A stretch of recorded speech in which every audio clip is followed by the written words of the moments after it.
So now we're going to talk about DNA repair defects and PARP inhibitors, which is really a very exciting area of prostate cancer therapeutics.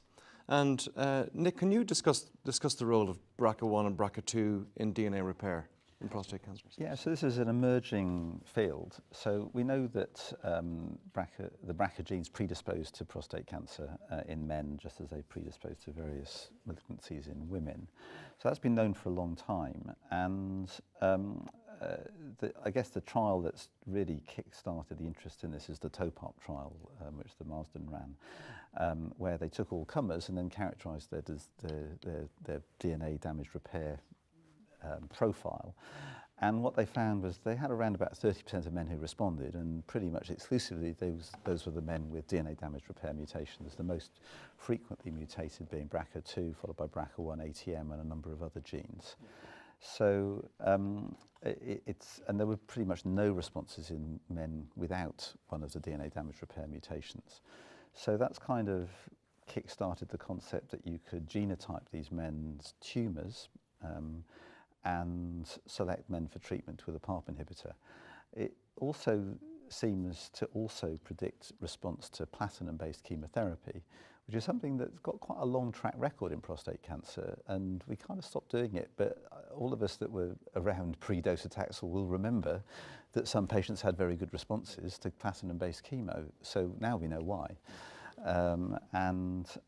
So outside of a trial for men with BRCA1, BRCA2 or whatever lesions, they can and do respond very well to carboplatin, which is the agent I use. Yeah. So I think it's a very interesting emerging area, and there's obviously a lot of different PARP inhibitors chasing this particular space around. I mean, in terms of what the proportion is in newly diagnosed men, we've been looking at this in the context of STAMPEDE, because we were interested in starting a PARP inhibitor randomization. But the overall percentages of men with the relevant DNA damage repair mutations is relatively low. It's not high enough, even with STAMPEDE recruitment, to populate up a trial in a reasonable time frame, particularly once you factor in the costs of finding the cases.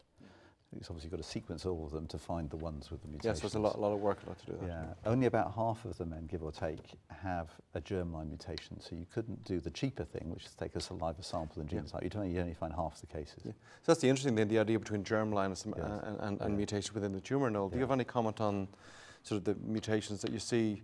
The germline mutation, the mutations essentially people are born with. I mean, this seems to be a very interesting area in prostate cancer. Well, I think it calls for a bit of reading from a number of clinicians who I'm sure the cognoscenti will understand the difference between germline and somatic, but there are a lot of people out there who don't. And so a germline mutation is one you're born with, and a somatic mutation is a mutation which occurs in the cancer because of dedifferentiation and so on.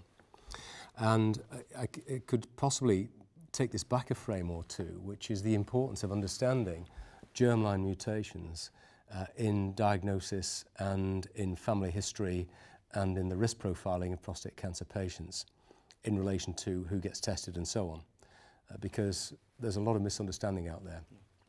What we know is that about 5% of prostate cancer patients will have a BRCA mutation, and BRCA2 in particular is important.